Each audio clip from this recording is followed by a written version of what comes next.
Hello everyone, vidonko.com ওয়েবসাইটে তোমাদের সবাইকে স্বাগত জানাই। আমি সৌরভ দে, তোমাদের ম্যাথ টিউটর। এখানে তোমাদের সঙ্গে যে প্রশ্নটি নিয়ে আলোচনা করব, দেখো আমাদের tan y এর ভ্যালু দেওয়া আছে tan x plus sec x minus 1 by tan x minus sec x plus 1। তো আমাদেরকে দেখাতে হবে dy dx এর মান কত হয়, হাফ। ঠিক আছে, তাহলে এটা দেখানোর জন্য আমরা প্রথমে এই রিলেশনটাকে যতটা সিম্পলিফাই করা যায় করব।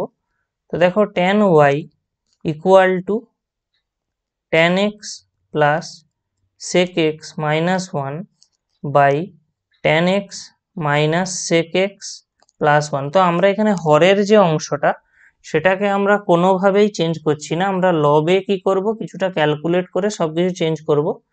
তাহলে আমরা এখানে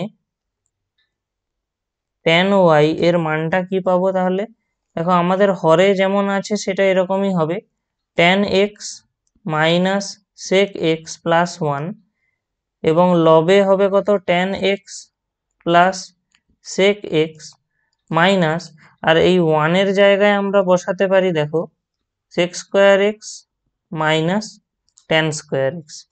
তাহলে আমরা এখান থেকে কি পাবো, দেখো tan y equal to tan x plus sec x minus, আমরা যদি এটাকে ফর্মুলায় ভেঙে দিই তাহলে কি পাবো, sec x plus tan x into sec x minus tan x by tan x minus sec x plus 1। তাহলে আমরা এখান থেকে tan y এর মানটা কি পাবো না, tan y এর মানটা আমরা পাবো tan x minus sec x plus 1, এটা যেমন আছে থাকলো। এখান থেকে আমরা কি করব, sec x plus tan x both কেসে কমন নিয়ে নেব,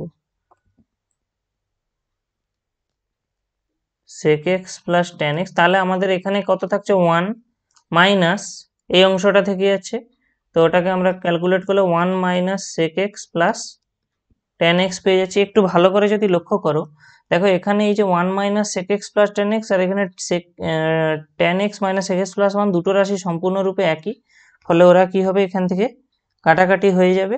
তাহলে আমরা এখান থেকে tan y এর ভ্যালুটা কি পেয়ে যাচ্ছি, দেখো sec x plus tan x। তো এরপরে আমরা আবার ক্যালকুলেট করব, আমরা জানি sec x এর মান হয় 1 বাই cos x, এর মান হয় 1 বাই cos x, আর tan x এর মান হয় sin x by cos x। তাহলে সেই কারণে আমরা এখানে tan y এটা সমান লসাগু করে নিই cos x, তাহলে আমরা পেয়ে যাবো কত, 1 প্লাস sin x। ঠিক আছে, তো এরপরে আমাদের কি হবে, দেখো tan y ইকুয়াল টু, আমরা 1 এই 1 এর জায়গায় আমরা কি ভাঙবো, দেখো sin square x by 2 plus cos square x by 2, আর এখানে এই যে sin x আছে এটাকে ভাঙলে আমরা কত পাবো, 2 into sin x by 2 into cos x by 2 by এই যে cos x এটাকে ভাঙলে আমরা কত পাবো, cos square x by 2 minus sin square x by 2। তাহলে দেখো এরপরে আমরা একে যদি আরো একটু সিম্পলিফাই করি তাহলে কি পাবো, আমরা লবের যে অংশটা সেখান থেকে আমরা কি পেয়ে যাব, দেখো cos x by 2 plus sin x by 2 এর হোল স্কোয়ার বাই, এবারে দেখো এই যে cos square x by 2 minus sin square x by 2 একে ভাঙলে আমরা কি পাবো, দেখো cos x by 2 plus sin x by 2 into cos x by 2 minus sin x by 2। ঠিক আছে, তাহলে আমরা এখান থেকে tan y এর মানটা কি পাবো না, দেখো এখান থেকে এই যে cos x by 2 plus sin x by 2 আর এখানে cos x by 2 plus sin x by 2 এর ভ্যালুগুলো কেটে যাবে। তাহলে আমরা পেয়ে যাচ্ছি কত, দেখো cos x by 2 plus sin x by 2 by cos x by 2 minus sin x by 2।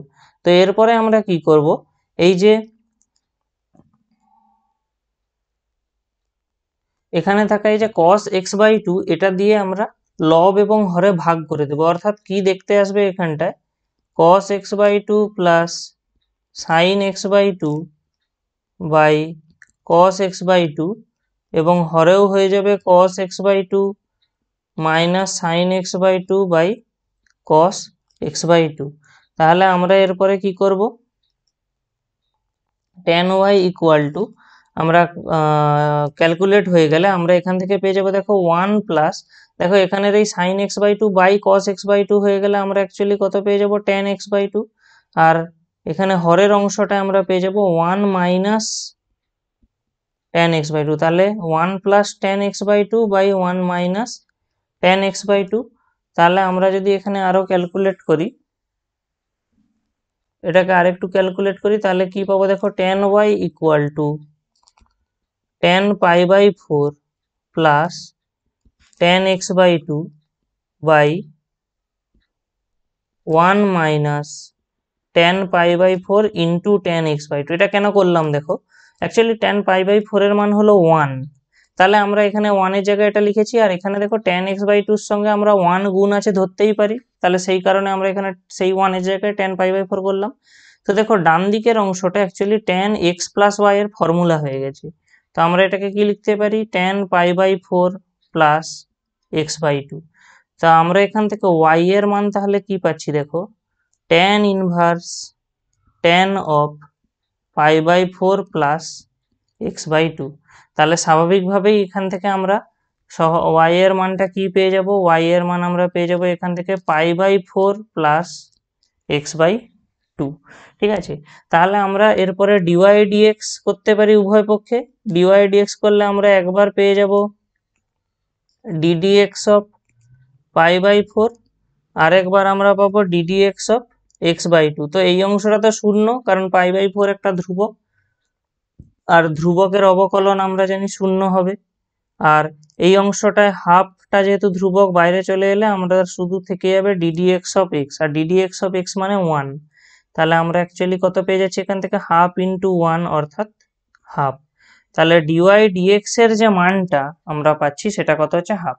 vitonko.com ওয়েবসাইটে ম্যাথটি দেখার জন্য তোমাদেরকে অসংখ্য ধন্যবাদ জানাই। এরকমই নানা প্রশ্ন ও তাদের সমাধানের জন্য আমাদের ওয়েবসাইটটি ভিজিট করো।